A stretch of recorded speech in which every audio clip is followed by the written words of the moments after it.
Welcome to Peace, Freedom, and Joy for Changemakers.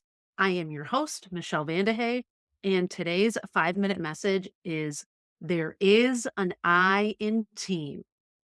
I don't remember how long ago this message came to me, but it was a little while ago, and I've been so excited to share this with you. This comes from this phrase that I'm sure most of us have heard there's no I in team. When we hear this phrase, there is no I in team, this is really about saying we don't focus on the individual. Our focus is the group. And and I used to be like, yeah, focus on the group. Don't think about the individuals.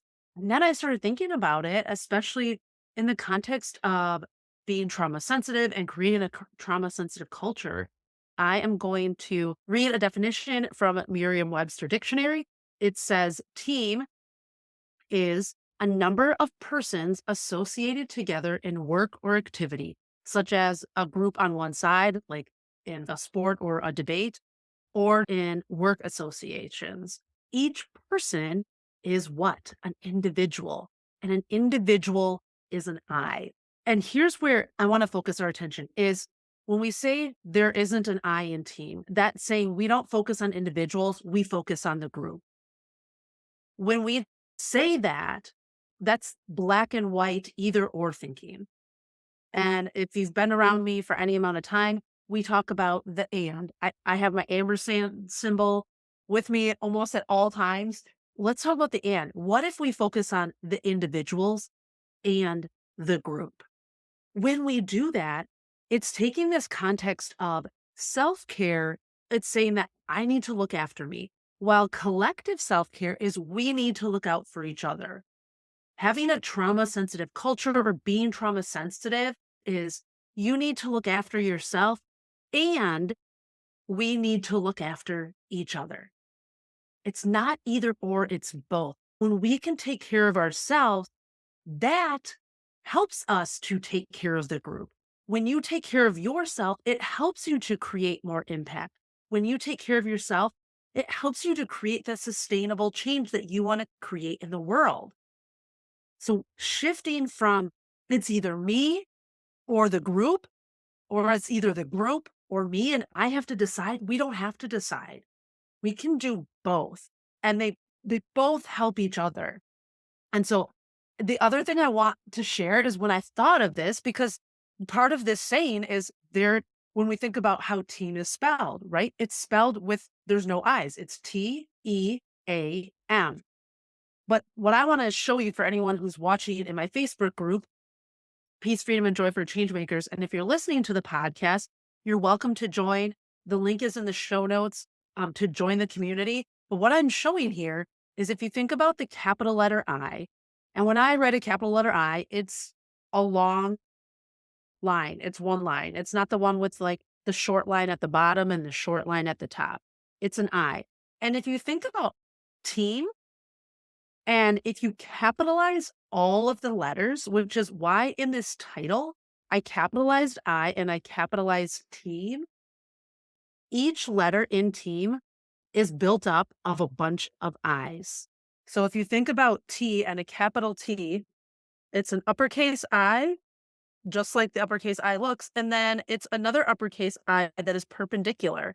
That creates the T in team. So that's two I's.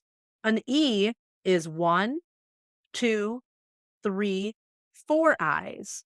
So the E, when it's capitalized, is four I's creates the E. A is one, two, three. We have three I's that make the A, and M is one, two, three, four.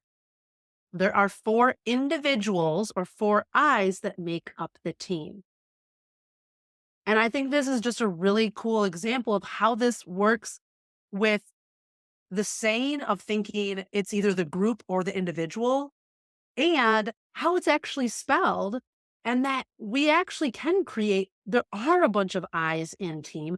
And when we focus on the I's, it creates a team, right? So when we focus on all of the I's in the team, they can be built up together to create the team. This works for spelling it in all caps. it also works for creating this culture and this team environment of all of us individually are important. We are equally as important as the group. And when we start seeing each other as individuals and saying, yes, this person may need more support over here, where this other person may not need that support.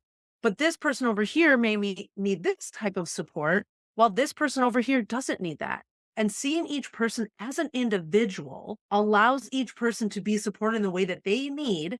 It's not this equality thing, it's about inclusion and it's about equity and each person having what they need. And then that creates a stronger team when we're able to support each individual, then we're able to support the team and the group as a collective. I'm curious to hear your thoughts on this message. What did you think initially when I said there is an I in team? What thoughts came up for you initially? Were you kind of like, Michelle, that doesn't make any sense?